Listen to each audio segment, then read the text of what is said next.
All over the plains, there is a desperate need for water. Then a rare and welcome sound at the height of the dry season.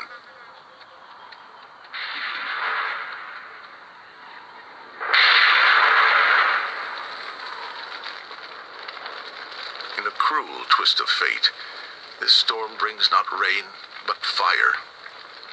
Lightning has set off the dry grass, and in moments the floodplains are a swirling inferno.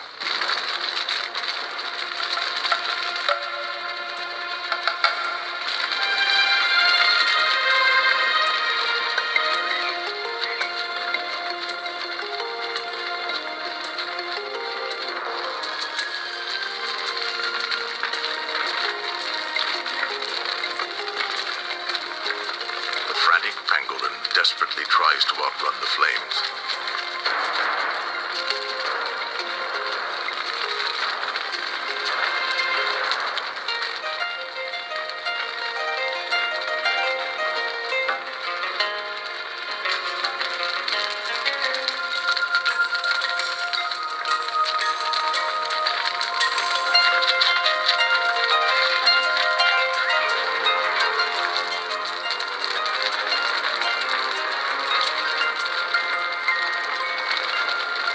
Many smaller creatures and insects will be consumed by the fire in seconds.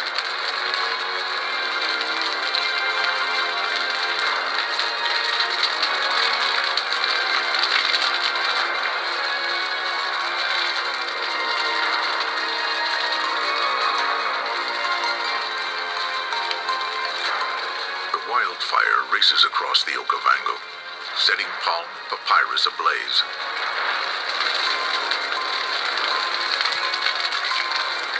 Burning tapers carried by the wind spread the fire everywhere.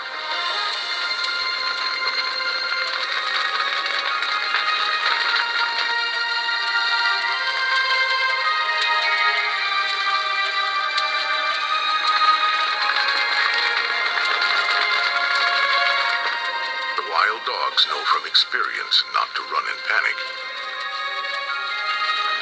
The big game animals escape to the centers of large islands. There, the vegetation is sparse, and there is little to feed the killing flames.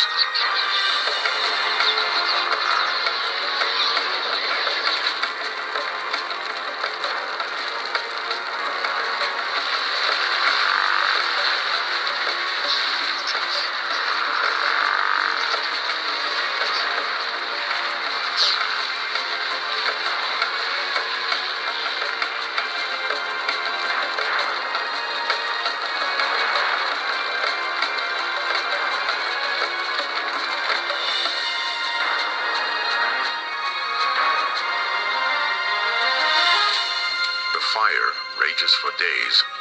It marches in a deadly procession north towards the permanent swamp. Rivers and channels provide only temporary barriers. The towering flames, whipped by the wind, leap across the waterways and into the swamp itself.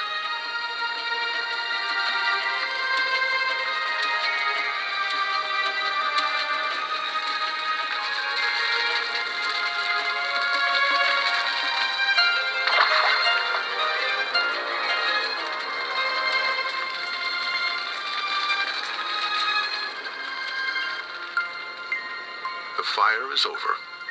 It has scorched thousands of acres of floodplain and has stripped great areas of the permanent swamp of its vegetation. All that remains is a charred landscape, seemingly devoid of life.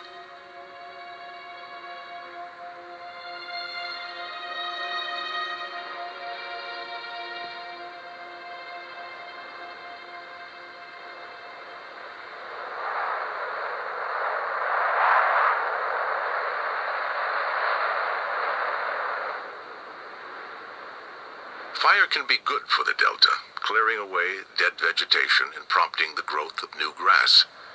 But some fear that too many man-made fires could do irreversible damage to the Okavango.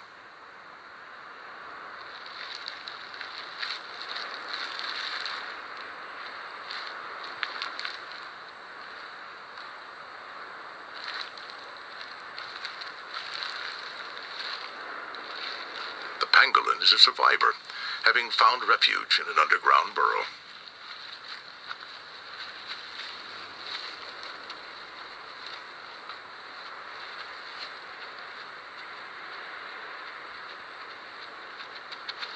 The larger animals have also escaped the flames, only to face an even more arid and harsh environment than before. But now, at last, the Okavango works its greatest magic as the new floodwaters finally arrive. In surreal counterpoint, trickles of water create tendrils of dust as they advance across the plains. They slowly percolate through the ashes, restoring life to the charred land.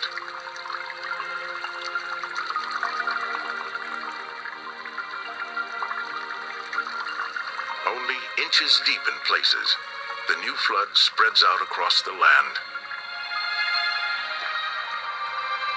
Some creatures that survived the fire now perish in the rising waters.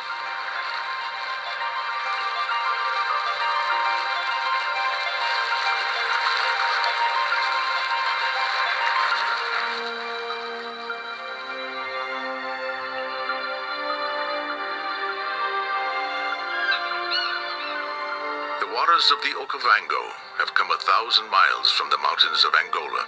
They now end their journey on the vast floodplains of the Kalahari.